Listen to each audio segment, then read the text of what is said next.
Have you ever been in a situation where this feeling of I don't know what I'm doing never leaves, no matter what you accomplish? Basically, you feel like you don't deserve your accomplishments. Or do you ever worry that people will sooner or later find out that you're not worthy of your qualification? Like, you just feel like you've tricked people into thinking that you're a professional, whereas you don't feel the same way about yourself. Well, having this kind of thought and feeling is a sign that you're experiencing what is called imposter syndrome. Now, if you've heard of this word before, or even if you've never heard of this word before, and you just feel like you experience it, like this is like similar to what you're going through in one area of your life, whether that's in your business, in your relationship, I would advise that you listen to the very end of today's episode, because in today's episode, you will learn what imposter syndrome is, what it can show up as in different areas of your life, and also how to deal with it. Welcome to Healthy Minds Talk, a podcast created to help you grow, bring awareness to mental health, and also remind you that it's not all in your head. There's hope, even when your brain tells you there isn't. I'm Praise Victor, and I remain your host on this show. Before I dive right into today's episode, I want to talk about something that happened to me last week. Now, I'm a big fan. I really love reading, and especially when it comes to like psychology and all this emotionally intelligent books. I really love them. So I started reading this book by Lindsay Gibson titled Adult Children of Emotionally Immature Parents. I really recommend that book. And I posted a page of it on my WhatsApp story that was talking about how emotional connection is a basic human need that's not subjected to gender. And then one of my male friends replied to that post and said he had been feeling emotionally disconnected from people since December 2021. We're in July 2022, guys. And so he asked me for advice on what he could do to change it. But immediately he asked me that question. Immediately he asked me what he could do to change, being emotionally disconnected from people. My emotions switched from sympathy to fear. I was scared that whatever advice I had to give was not going to be good enough or capable of helping him at all. So, regular me, I went online searching for the perfect advice I felt fit his situation, because I didn't believe that whatever I had to say would actually, do anything for him. So, unfortunately for me, I didn't actually find any advice that was good enough. So I just gave up searching the internet, and I just went back to the conversation with the mindset that I would just come clean and tell him that, okay, here's what's I don't have any advice for you. But at the end of the day, when I eventually got back to the conversation, I simply said what I thought would help him. Not what I wasn't really confident in what I said, but then I still gave out my opinion. And it actually turned out to be pretty cool. He even he was really grateful, called me his advisor. But anyways, what I really wanted to just bring out of what I just said was the fact that at first I didn't think that my opinion or what I had to offer him was going to be good enough. And this is basically why my emotions switched from sympathy to fear. They went from a 10 to -5. He knew I was into advocating emotional well-being, mental health, and all of that, which was why he asked for my advice in the first place. But I didn't see myself as competent enough to actually offer him anything helpful. And basically, that's just what imposter syndrome is like. It's feeling like a fraud. It's everyone talks about how skilled, how qualified, how talented you are, but you actually think that you are the opposite of everything they tell you.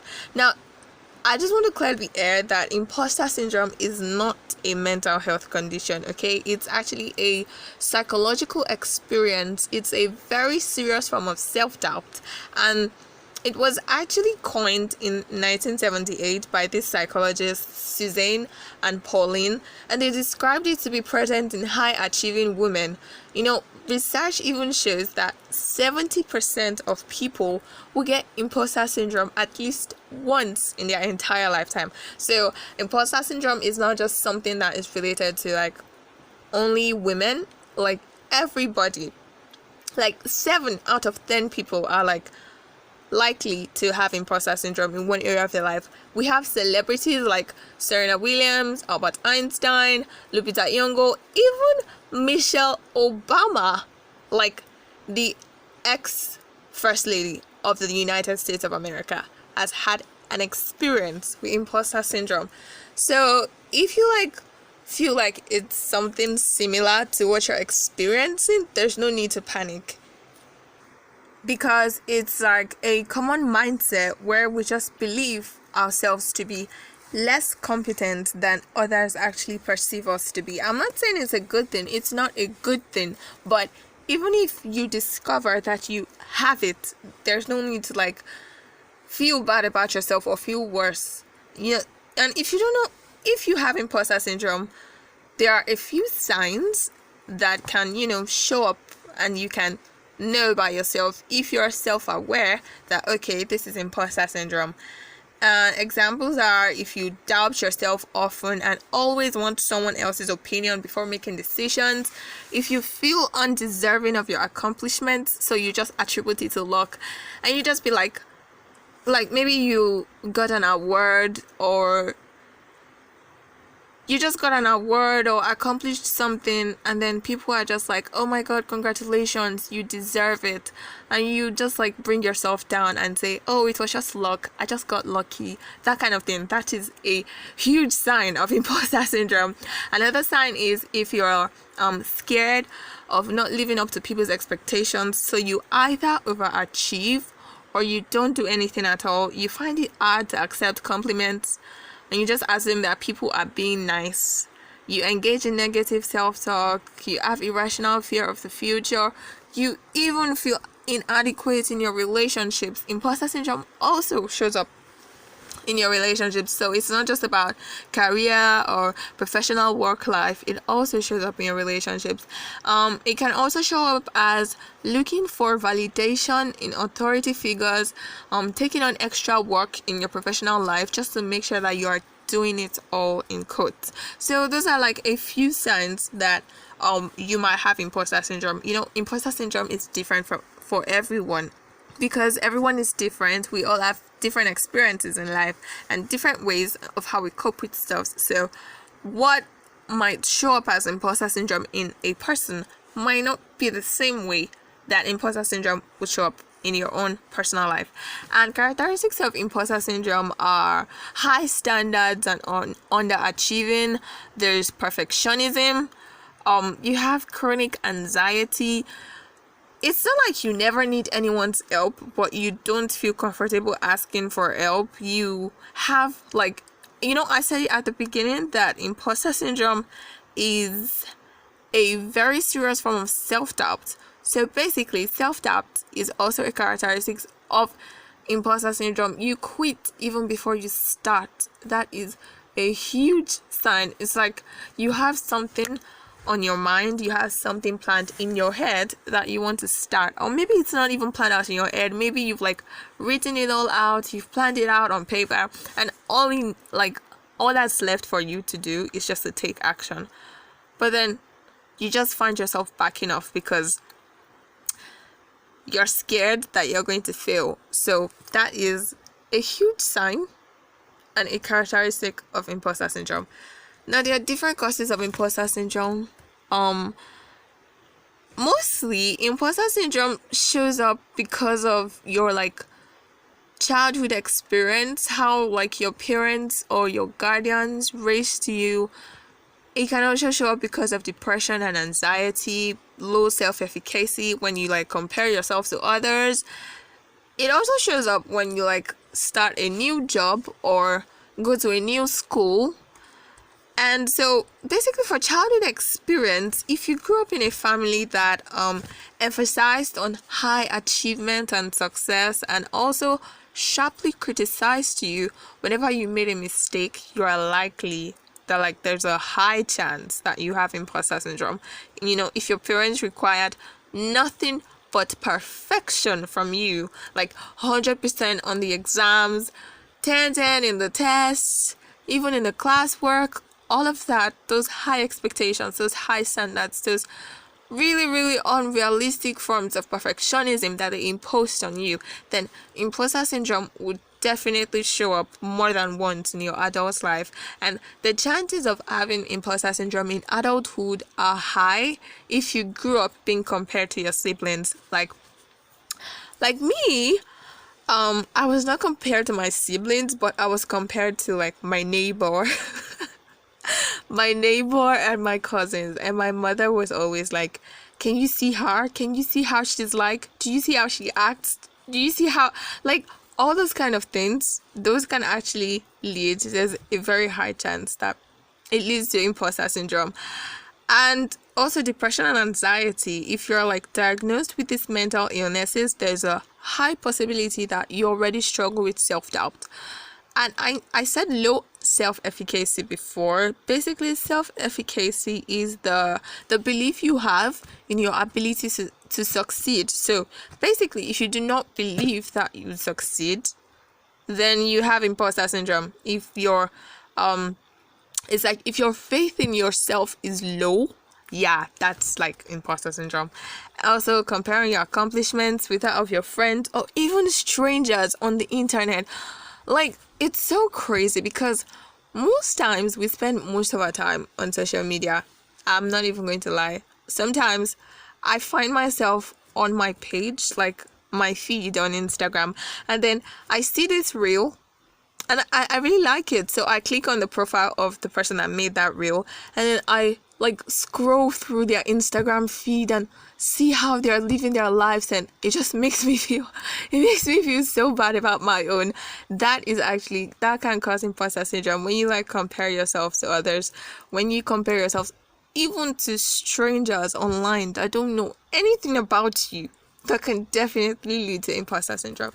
And also when you're like out of your comfort zone and you're in a new environment, in a new school, at a new workplace, you can have signs of imposter syndrome.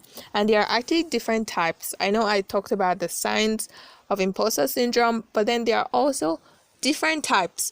Although there are 5 major types according to psychology.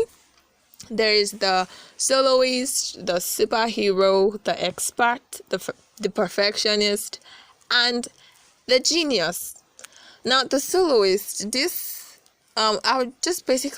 I'll call the people that experience imposter syndrome imposters here. I'm not saying they're actually imposters in real life. I'm just using it to describe the situation. So the soloist is the kind of imposter that just prefers doing things alone, even when they need help. I feel like this is me. I don't know. I'm just so uncomfortable with asking people for help.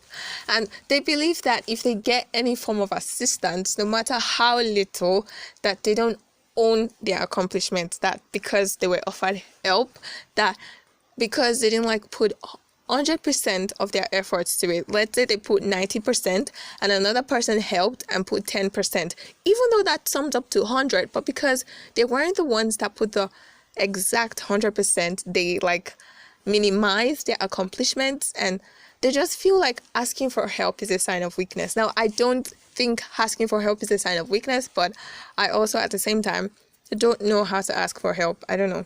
It's just something that I'm still working on. Now, the next imposter is the superhero. Now, the superhero imposter type feels inadequate and just wants to take on more burden than they can actually carry, to impress people, to please people. They can say this is multitasking, just like the name goes, superhero. They want to show up as this person that can do it all. So they take on so many responsibilities that become eventually because they don't know how to say no. So basically, if anyone comes asking them for help, all they say is, yes, I can do it. Yes, I can take that. Yes, I can fix it to my schedule. Yes, I have time for that. Yes, I can show up. And deep down, privately, they are struggling, taking all of this on themselves, taking on so many responsibilities, but they don't actually talk that, okay, this is affecting me, because they just want to impress people and please people. Now, the next type of imposter syndrome is the expert. Now, just as the name implies, they are highly skilled and knowledgeable in their area of expertise, but they are actually never satisfied with it, even though they have so much knowledge about a particular topic and they are really skilled in different areas. They still want to know more and more and more. They can call themselves highly competitive in public, but in private they actually see themselves to be imposters because they feel like there's always someone out there that's better than them, and they feel like if they're not at the top, like if they don't know everything, that they are actually imposters, that they are not who they present themselves to be. Now, the other type of imposter syndrome is the perfectionist. Now, just like the name implies, also perfectionism is definitely a huge factor. Like, it shows up here a lot. Now, the perfectionist is this type of imposter that doesn't accept failure or mistakes, no matter how little. People under this category set unrealistic high standards for themselves and also for others. And if they actually fail to meet such high standards, they feel like a fraud. To know if you fall under this category, you always hold yourself to the highest standard. You always expect so much of yourself, even though you know that it will actually be difficult, very, very difficult for you to achieve. You still set that for yourself. And when you don't actually achieve what you set for yourself at the end of the day, you feel disappointed, you feel guilty, you like criticize yourself, you beat yourself up when you make a tiny mistake, or even when you forget to include something in your project or in your work. Sometimes you're so scared of failing that you don't even try any new thing at all. You like choose to never settle for anything less than 110%. I'll put it like that, 110%. And perfectionists are this type of imposters that spend too much time preparing, getting everything needed all at once rather than just taking the first step. It's like they focus on the whole staircase rather than the first step that's in front of them.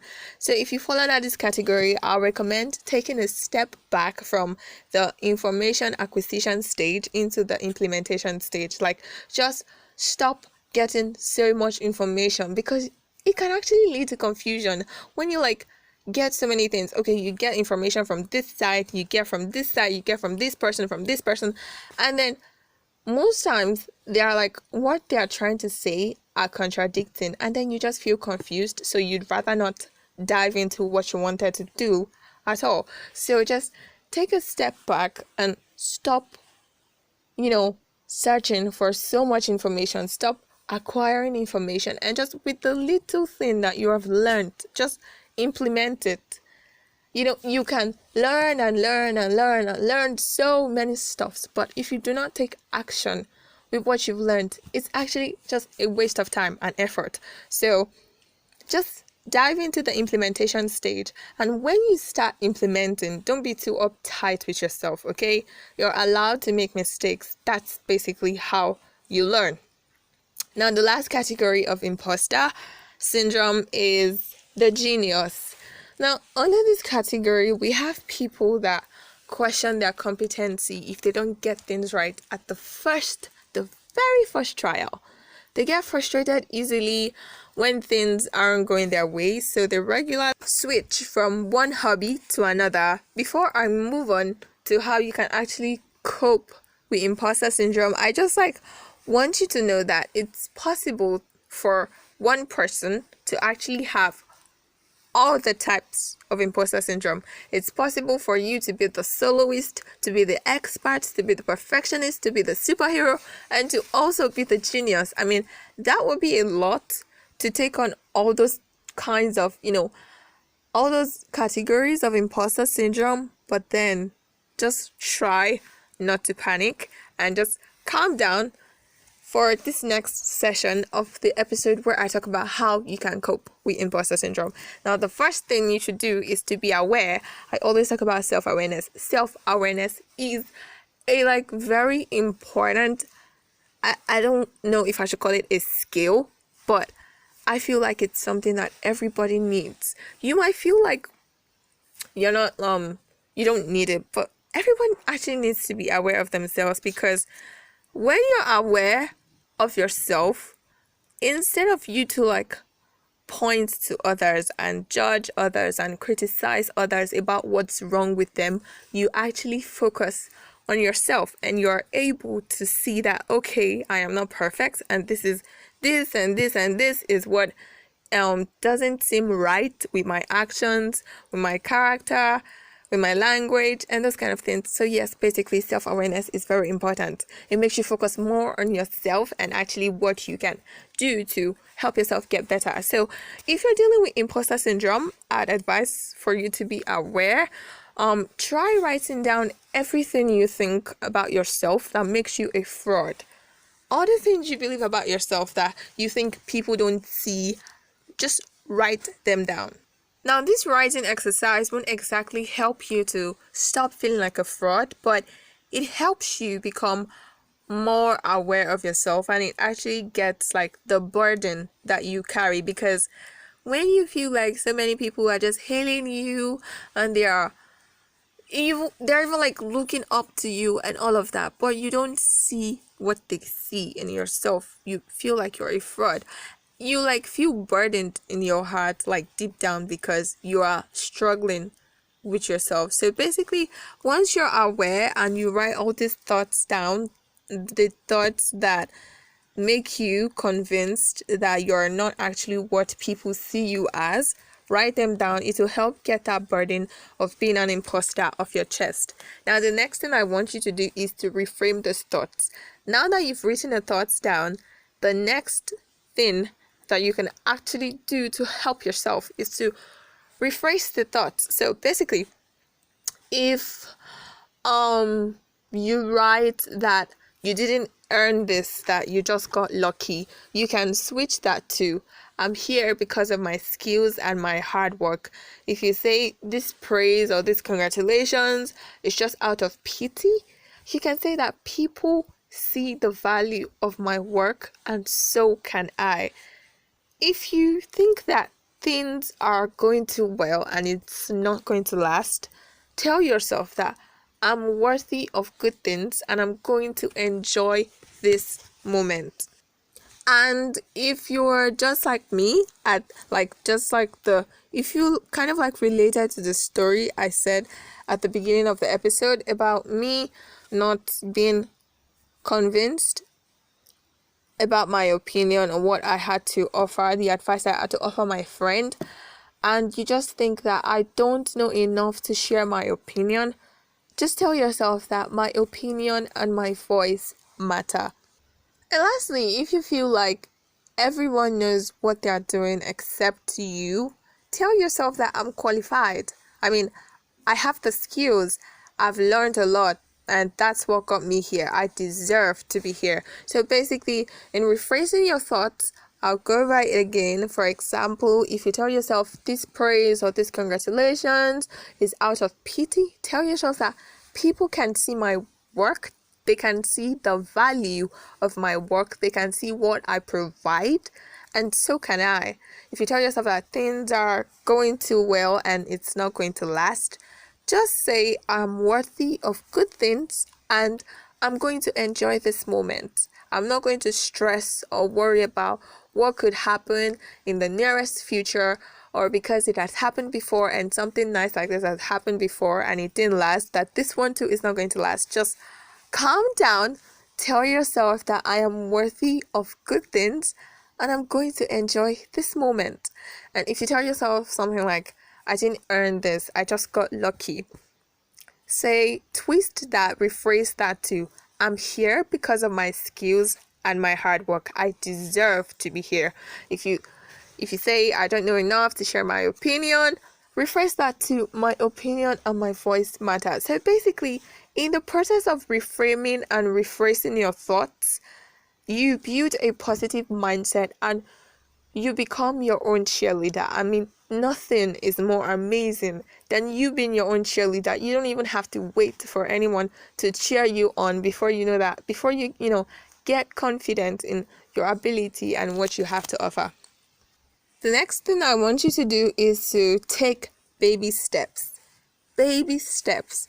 You need to keep going no matter how you feel. If you like put something on hold, if you feel like you're not skilled enough, if you feel like you're not, knowledgeable enough about something that you really want to try out, and you just put it on hold till you feel more confident enough, you'll actually never do it.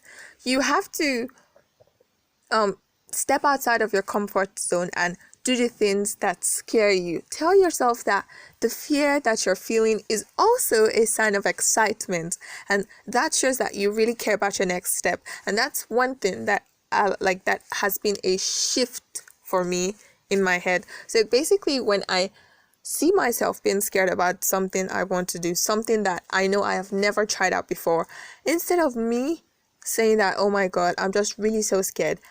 Yes, I can actually be scared, but I tell myself that I'm scared because I'm also excited that I'm trying something new and I'm going to gain something out of this experience. So basically, see fear as a necessary emotion that reminds you of how much you care about what you're scared of, and not something that actually stops you from trying at all.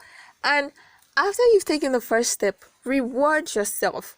Keep track of your small wins and celebrate them before they advance.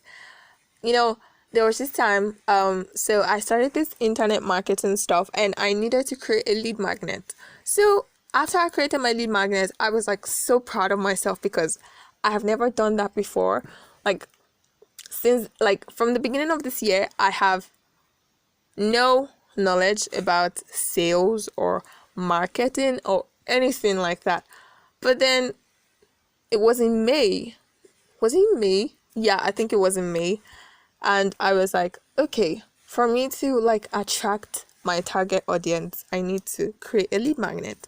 And I have never done this before. My lead magnet was an ebook about marketing. And at first I felt like I don't know enough, I don't have enough experience on marketing for me to be giving out a short ebook on marketing. So at first I was scared. But then after I went head on and I did it, I was so proud of myself. I was so happy. And that was when I told myself I was so proud of myself that my cousin was like, how come I'm saying that to myself? I think I've created a podcast episode about that. But anyways, back to today's episode. Keep track of your small wins and celebrate them because before they actually advance. When you appreciate your work, you feel more confident in your ability to do more. And what you appreciate about your work doesn't have to be what someone else would appreciate, because you're actually the only one that knows how much work and how much effort you put into it, because success is subjective. So appreciate the little wins in your journey because if you add them together, they show you that you are actually a skilled professional. So don't just look at the big thing, but also look at the small things in the process of you acquiring the big thing. Now, the next thing I want you to do is to be kind to yourself and learn to accept failure. Because in every season, I wouldn't say every season, but I feel like I should say it. So basically, in every season, in a person's life, there are always going to be obstacles. And all you have to do is remind yourself that having a setback does not mean that you can't keep going. Just because there's a roadblock, should I say a roadblock? Or let's say a pothole on the road, that doesn't mean that you can't still get to your destination. Making mistakes is inevitable on the path to success. So basically, just look forward, study yourself, and look forward to seeing what works better for you by learning from your mistakes. There's a high possibility you would not get it at the first trial. I can say that my first blog post was terrible. My first podcast episode was not what I envisioned it to be. So basically, your first trials are not going to be 100% perfect. So just see, first do it and then see what you can do to improve on it getting better I hope you got that one. While on the journey of turning imposter syndrome into confidence, you learn from your experiences. So basically, that's just it. Learn to accept failure and be kind to yourself when you fail, okay? Don't attach your self-worth or your identity to your mistakes. The next tip on how to cope with imposter syndrome is to mindfully use social media. While we use social media to reach out to friends, family, connect with people and strangers online, it's also a platform where we see the highlights of people's lives and we just compare it to ours. It's very important, like very, very, very, very important to be mindful of the people you follow on social media. You have to make sure that your feed is actually filled with posts that uplift you and not the ones that trigger comparison or negativity. The person that you're comparing yourself to doesn't even know that that's what you're doing. They are probably comparing themselves to another person too. It's just crazy. So they don't have to be terrible or to hurt you before you unfollow them. If you're so sure that, okay, whenever I see this person's post, I feel terrible about myself, about my life, about my work, just unfollow. Like, I was talking to my friend, it was this week. Okay, this is a new week. It was last week, actually. I was talking to one of my friends recently, and I told her about how I muted so many people on my WhatsApp. Like, I muted their status updates because looking at their updates just made me question my progress and everything I had done for myself these past few months. So I did what I could do to help myself, which was mute their status updates. It's not like they are dangerous or evil people. They're not. They're actually just living their lives and, showing snippets of it online. But then those little snippets that they show actually affect me negatively. So I did what was best for me and I muted them. I couldn't and I still can't control what they post, but then I can control what my eyes see, right? So I muted them, focused on my own work, and protected my mental health in the process. And you should consider doing the same. I mean, I'm not telling you to unmute everybody, to mute everybody on your social media page. That's not what I'm saying. Just the people that you find out that their posts trigger this negativity towards yourself. Just unmute, unfollow, block. Do that. Protect your mental health at all costs. Now, the last thing I want you to do is to seek support by talking about it. Now, this necessarily, it doesn't have to be a therapist that you talk to if you're battling with imposter syndrome and you just need to talk to someone about it, to seek support, advice, whatever it is. It doesn't necessarily have to be a therapist. You can open up and talk to your close friend about what you're struggling with. Now, this helps you, talking about it helps you to see the situation from a different perspective. Because now, even as you're telling another person, it's not just your thoughts that are, your thoughts are not the only voice that you listen to. But it's very important while you also take that step to talk about it with someone, you should actually be very conscious of who you share your imposter struggle syndromes with. Imposter syndrome struggles. Yes, I think that was what I was supposed to say.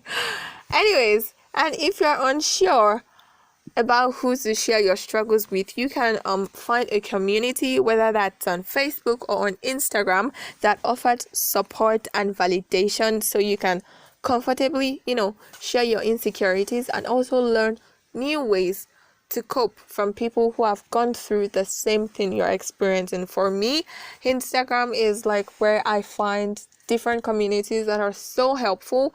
They offer advice, they offer support, and it's really nice. You can check out the Holistic Psychologist and also Nate on Instagram. And if you still feel like you're not improving after talking to your friend, talking to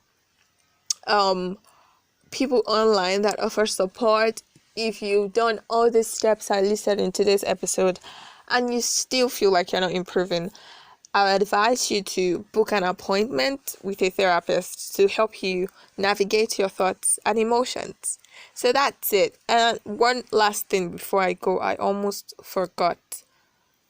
If you're like really struggling with imposter syndrome right now, I would advise you to create a folder on your laptop or phone where you can copy and paste all the compliments and positive feedback you receive on your work, either in like their screenshots or in text form. Just copy and paste them on a folder in your laptop or phone. So whenever you start to feel incompetent or you need a confidence boost, you can always go back to that folder and remind yourself what you're capable of.